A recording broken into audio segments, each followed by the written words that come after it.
Hi, welcome to Gotham Reader Radio. I'm your host, the Gotham Reader, and before we start today's issue, I don't believe we have really any serious corrections from the last issue.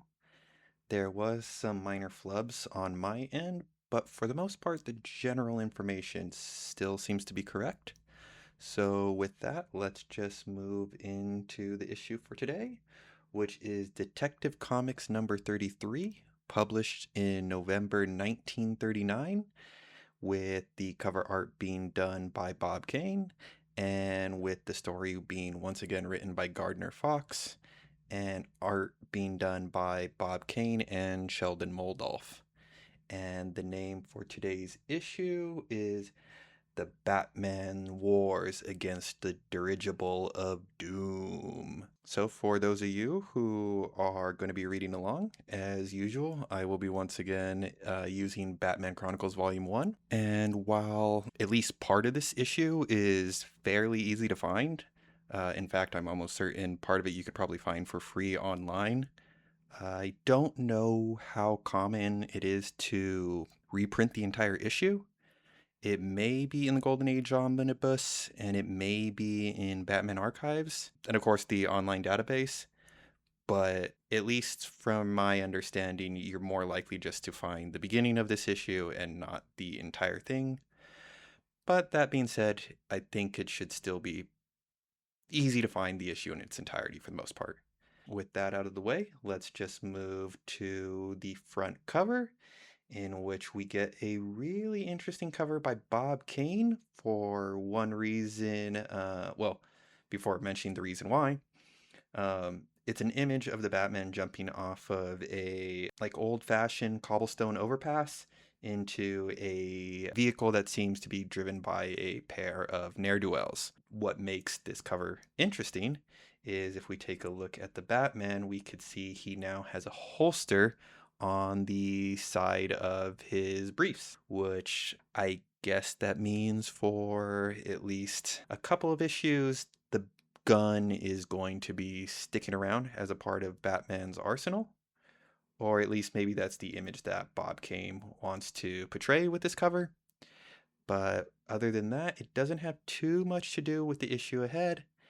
And let's just jump into the story proper, in which we get this awesome title splash, which we have once again the big Batman block letters, and we get the look of the Dirigible of Doom. For those of you who are not familiar with what a dirigible is, it is just a French word for a airship.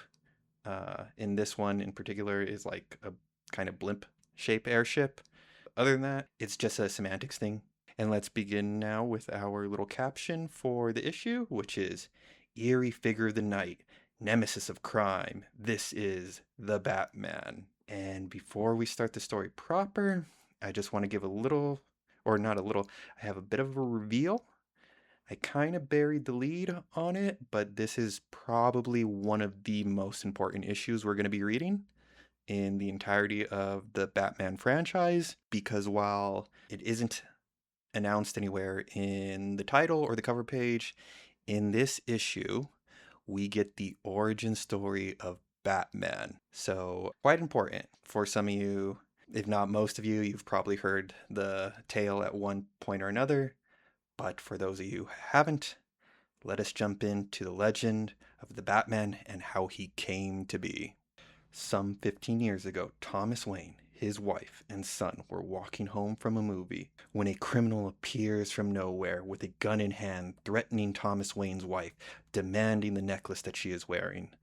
Thomas, doing everything he can to protect his family, tries to get between him and the thief, but the thief unloads into the poor Thomas Wayne, leaving him to die in the arms of his wife. But the criminal isn't done, as he also proceeds to plug the poor wife of Thomas Wayne, leaving both of them dying in the alleyway.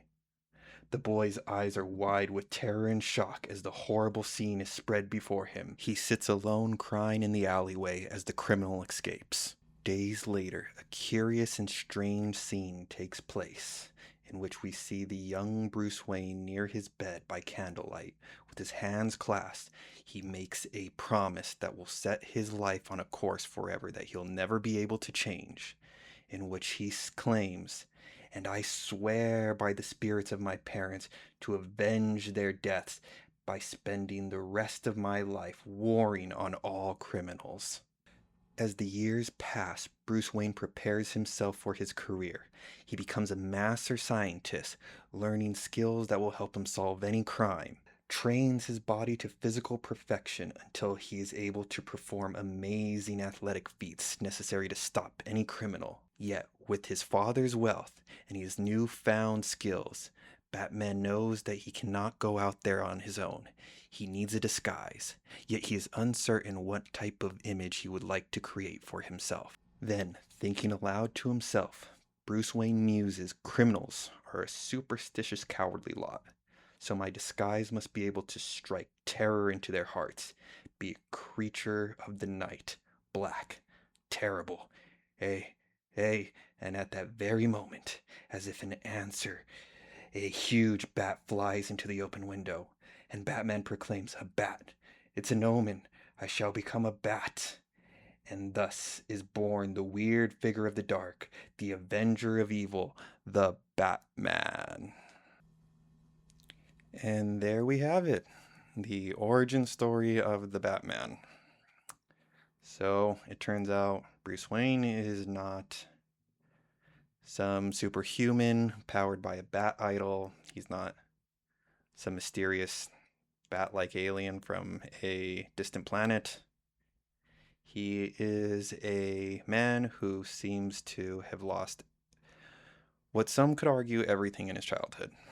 And while, yes, his father did leave him with wealth, at the end of the day, I'm thinking if Bruce Wayne is making a, let's call it a holy vow for now, to wage a endless war against criminals, it sounds like he's willing to throw it all away for this, I guess, mission. To call it a goal is unreasonable. This is something that is going to more or less be what defines the Batman moving forward. And while there is a ton of stuff that we can really dig into, I'm not going to get into it honestly too much, because we are going to come back here to this scene and we are going to review more or less every panel in some way or another throughout the story that is Batman. From who's the person who shot Batman, who were Batman's parents, how did he actually train, the vow itself, what was going through Bruce's head leading into these things, the bat flying through the window being the omen, the sign that Bruce shall too become like the bat. It's awesome. Well, it's tragic, but it's also, it's an iconic origin story. I think in one way, at some point, most people who are familiar with comics and probably just general pop culture has heard the origin story of Batman. It's, at least to me, it's just one of those things that I feel like is a part of the comic reading zeitgeist, to say the least. So like I said, I don't want to go too much into it because we are going to be revisiting it, but I do want you to take time to kind of take it in. That's why for this particular story, I did want to go at least panel by panel and try to recite as much of the actual original lines possible, because I really do want anyone who's out there listening to give this origin story some thought. Once again, just because we're going to be coming back to it so often. I guess things that are worth pointing out that is necessary for us to understand the Batman story moving forward is Batman's incredibly capable. He's at the peak of athletic perfection. He is incredibly intelligent enough to be considered a master scientist. We do get the acknowledgement that Bruce Wayne does have an unreasonable amount of wealth to accomplish his personal goals. And I would say the last other big thing, and it's more for us just to kind of like have a frame of reference for where we're at and I guess maybe how old Bruce is that we do get the acknowledgement that this occurred about 15 years in the past. So let's assume that Bruce is adolescent in this, maybe right around teen eras. That means Batman is active in his maybe mid to late 20s. I don't think he's in his 30s yet. Bruce doesn't look like a 15-year-old. Who knows? He might even be in his early 20s. This could be a 11, 12-year-old boy for all we know. But at the end of the day, it doesn't matter. The point is, due to a random act of violence, Bruce Wayne lost his parents, and now he has chosen to become the Batman and begin his horror on crime. But with that out of the way, let's actually jump into the title story. As mentioned earlier, the Batman's war against the Dirigible of Doom. We then begin the main story, where we see Bruce Wayne at night walking down a Manhattan street, where we hear a young child cry to his mom, "Look, Ma, there's a dirigible in the sky." The mother proclaims, "Looks a bit more like a strange spaceship." And then suddenly, this mysterious airship begins firing what could only be described as death rays from the sky, raining down destruction in all of Manhattan, leaving the area in rubble and destruction, before declaring from their giant airship, "We come to rule the world. Do not resist us or the ray strikes again. We, the Scarlet Horde, warn you." Bruce, having survived the destruction of the blast, does what he can to help the nearby area. Once done assisting, he rushes home, trying to get any news that he can regarding the mysterious spacecraft, finding that thousands have died in its attack. Batman acts quick, revealing a hidden room in his study, which leads to a secret laboratory. In his laboratory, he goes through his personal files, where he finds information on a Dr. Karl Kruger. The information reveals that Karl Kruger was a professor with a Napoleon complex that was recently released from an insane asylum and has begun working on a new type of death ray. Batman, almost certain that this is our culprit, prepares for the evening by changing into his legendary persona, the Batman, before heading off in his super automobile to stop the mad scientist. So, in typical Gardner Fox fashion, we are just jumping into the action of the story. Maybe this might be because he had to give up a couple of pages for the origin story, so he needs to just get into it. I just think this is Fox's personal writing habits. With all that in mind, I feel we are at the point of where the escalation of Batman's foe is starting to get a little bit on the level of absurdity, at least for this era of Batman. Because while Batman has already faced off with mad scientists before, obviously with Dr. Death, this is something I think far, far more dangerous. The fact that this villain has not only access to airships, but death rays that have not only leveled cities, but killed thousands, I think personally puts him on a whole different threat level than Dr. Death. I mean, it puts him on a different threat level than the Monk, too, when you get down to it. It is definitely a villain that if we were to think of the initial concept of Batman, the guy running around fighting criminals in a batsuit, is now having to stop a arguably global threat, and not just, a guy with poison intending to threaten the world, someone who's actually going out. This is someone who's actually going out there and causing mayhem and destruction on a level we have yet to see in a Batman comic. With that being said, if we want to start moving Batman into this true, legitimate superhero classification, I guess he's eventually going to have to take on this level of threat. I just find it, I guess, a bit out there with everything we've read beforehand. But I also didn't expect vampires, or at least I wasn't expecting vampires this early in the Batman mythos, so what do I know? Other little observations I do want to point out is This is the first time we kind of get a little hidden compartment for the Batman to be the Batman in, I guess, a room to separate the life of Bruce Wayne from the life of Batman. And this idea is going to continually evolve. Right now, it seems to just be a laboratory and a file cabinet in a little uh, hidaway room with his trusty bat chest where he keeps his bat suit and other items.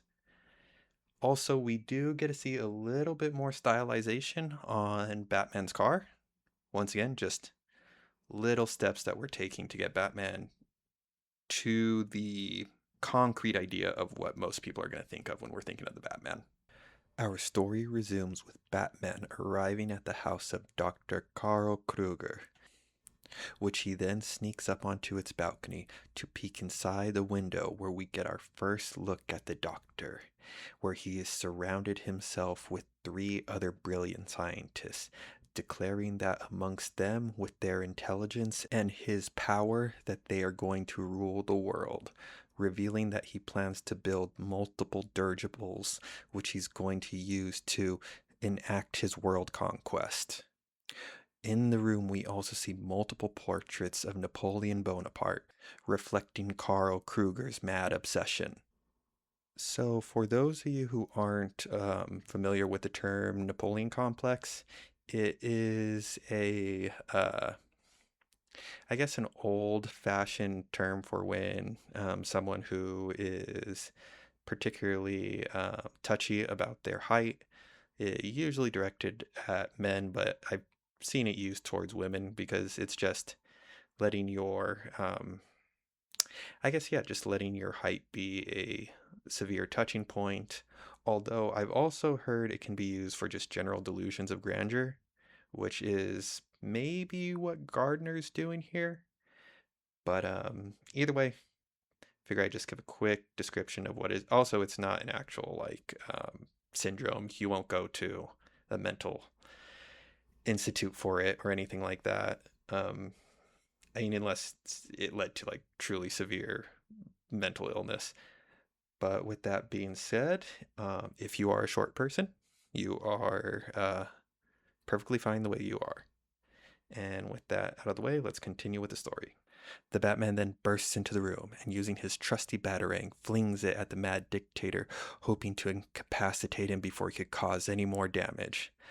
But unfortunately for the Batman, the mad scientist was quite prepared for this, as there is a glass barrier separating Batman and Dr. Karl Kruger. But while the Batman is distracted, a compartment opens up behind him where he is then struck in the back of the head, knocking him unconscious. While unconscious, the self-proclaimed Napoleon begins to gloat, declaring, "Meddler, you must die. In 5 minutes, an incendiary bomb will go off, setting the house afire. When your charred body is found, they will think me dead, leaving me to do as I please. Ah, ah, ah, ah." Batman waits, without a second to spare, quickly grabs a knife hidden in his boot, and breaks himself free, escaping from the house at the last minute as the incendiary bomb detonates, destroying the house behind him. Batman then retreats home to rest for the evening and plan his next move. The following night, he then confronts one of the lieutenants of Dr. Kruger, catching him asleep in his home and revealing his existence. To which the villain replies, "The Batman!" And the Batman returns with the response, "Yes, and very much alive. Tell that to Kruger. I shall be back for you later. Good night and pleasant dreams." Batman then leaves the shaken lieutenant, who immediately flees to escape the fate of the Batman. But little did the lieutenant know was that Batman was planning for this all along and begins trailing the villain in his bat gyro. Batman, concerned that he may be seen, then activates a unique cloaking device within the Batplane, which produces a black-like cloud, making the bat gyro look like a rain cloud. The lieutenant ends up leading Batman to the compound of the Scarlet Horde, and just as Batman had predicted, the cloud-like substance around the Bat Gyro allows him to make it past the guards being unnoticed. He then drops into the compound where he releases gas pellets, knocking out multiple members of the Scarlet Horde, and then, using his ever-present sidearm, begins to start shooting out the death rays as he comes by them. He then grabs an axe and begins a merciless assault on the Dirigible of Doom. But before he could cause any great damage, Dr. Karl Kruger appears and shoots Batman in the back. Leaving him wounded on the ground, Dr. Karl Kruger instructs a nearby guard to watch over the Batman as he gets a death ray to evaporate our hero. Dr. Karl Kruger then begins to mock. It is ironical that his body shall be disposed of with the very machine he tried to destroy. Dr. Karl Kruger then fires off the deadly death ray, and Batman explodes into a heap of ashes. Dr. Karl Kruger then mocks one last time. My fusion of ozone gas and the gamma ray has at last eliminated the one man who stood in my path. But, unbeknownst to the Napoleon wannabe, there seems to be a strange figure climbing up a rope to the Batplane, revealing to be none other than Bruce Wayne, the Batman. He had used the moment when Dr. Karl Kruger went to retrieve the death ray. At that time, he had knocked out the bodyguard looking over him and changed outfits with him, leaving the poor bodyguard to be reduced to a pile of ashes while he escaped. We then see Bruce at the Wayne mansion in his secret room, tending to his wounds, revealing that the only reason that he is not more injured is because of the bulletproof vest within the suit. Okay, so a lot of stuff. I guess I was wrong. It looks like he's getting the full amount of the issue plus the extra pages for the origin story. That being said, while I don't like how Gardner Fox usually sets up his stories, he does pack them with action. Much like with the Mad Monk, this story, I say it's swinging for the fences. Like, I was commenting on the absurdity, but if we have to have Batman fighting a supernatural entity, I guess eventually we also have to have Batman fighting a dictator with insane levels of resources at hand. That being said, it is still kind of wild, I guess, just all things considered. But with that in mind, I would say Dr. Karl Kruger is also equally as threatening as a villain as the Mad Monk was. After seeing him in action, he seems to be quite prepared for at least most situations. Having the glass barrier up there beforehand showed a little bit of forethought that I was not expecting. He also got the jump on Bruce twice, which was pretty impressive, even to the fact that if it wasn't for the bulletproof vest, who knows what happened to Bruce Wayne, if he would have been able to recover in time to knock out the bodyguard and swap out outfits while he was away. Who knows? Who knows? Karl Kruger could have been the one who defeated the Batman, but fortunately that is not the case. And while we're on that topic, I just want to comment on Batman's, I guess, gadgets or reveals for this chapter. Number one, the bulletproof vest answers a few questions that I had regarding how he withstood the last time he took a bullet, and it seems that Bruce is quite aware of the danger he's putting himself into, so he seems to be pretty prepared. And including being prepared, the cloaking device that the Bat Gyro or Bat Plane, whichever you prefer, has was pretty neat little concept. I will say this, Fox, he's come up with some pretty interesting little utilities for the Batman. But with that being said, let's just move into the final bits of the story. We next see Bruce in his laboratory, using his bat-like science skills to concoct a mysterious potion that he then sprays over the Batplane. We then jump to the next day where the Dirigible of Doom has returned to destroy what remains of Manhattan. But little did Dr. Karl Kruger know that Batman was prepared this time, flying into action to stop the Scarlet Horde. The airship then blasts the Batplane with a ray of death. But the Batplane remains unscathed, as it turns out that the chemical that Batman had sprayed the Batplane with was an anti-death ray chemical, allowing the Batplane to get near the airship unharmed. Batman then enacts a kamikaze-like attack, flying the Batplane directly into the blimp. But before the Batplane had collided, Batman had escaped from the Batplane, parachuting to safety. But so did Dr. Kruger, as he escaped the Dirigible of Doom at the last minute in his catapult plane. Batman, seeing Carl Kruger try to escape, uses his silk rope to lasso himself to the plane, pulling himself atop of it to confront the mad dictator. But Dr. Kruger, seeing his chance to eliminate the Batman once and for all, pulls a gun. But Batman, acting quick, uses one of his gas pellets to cause a distraction for the mad dictator, sending the catapult plane spiraling into the ocean. Batman uses his bat-like agility to leap from the plane at the last minute, diving to his safety, while Dr. Carl Kruger collides with the ocean. We then get to our final panel in the scene, where we see Batman listening to the radio in the Wayne Manor, when we hear the radio host announce, "And the body of Kruger was recovered from the water, but that of the Batman has not yet been found.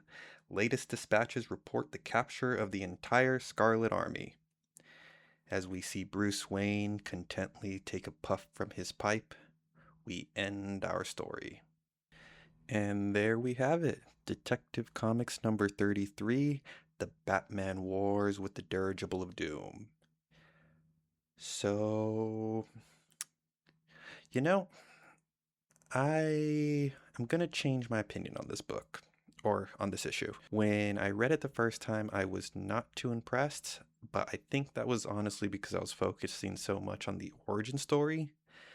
But now with the second reread while doing the recording, I would say it's a pretty good story. Dr. Carl Kruger was very competent, which was interesting to see. Not to say like the monk wasn't. The monk had, monkeys and Dala and got pretty close to killing Bruce, as did Carl.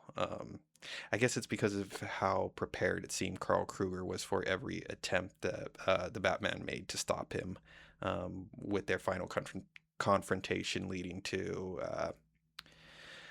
the end at the last minute, I guess to say, for Dr. Carl Kruger. Other than that, I would also say I think another reason why I didn't jive with it at the beginning too much was I guess I'm locked into this golden age expectation of Batman, and that he's supposed to be, I guess, more traditional Detective Comics type of pulp fiction hero. And while Batman is going to have heroics outside of that, and that's kind of what he's going to be like known for. Like, you can't be a ground level supervillain and then later have the rogues gallery that Batman's eventually going to get.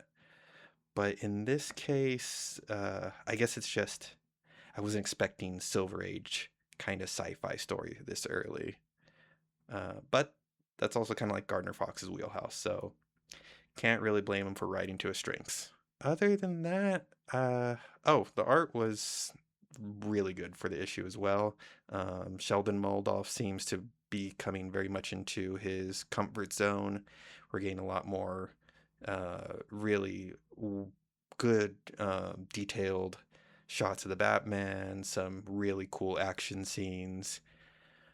Yeah, overall, I would say this was a pretty good issue. I have my general gripes with Fox's story setup, but I really can't complain too much. As stated before, also, we had the origin story, which is arguably one of the most iconic origin stories in superheroics. But as stated earlier as well, we're going to have multiple times to discuss it. So I guess with that in mind, let me toss it back to you. What was your opinion on this issue? What are your thoughts on the most basic take on Batman's origin? What were your thoughts on the Dirigible Doom? Are you one for these more extravagant Batman stories, or are you kind of ready to get back to more traditional, ground level detective stuff? But with that being said, let's leave a a bumper for next episode and call it a day, in which Batman talks to flowers. Thank you for listening.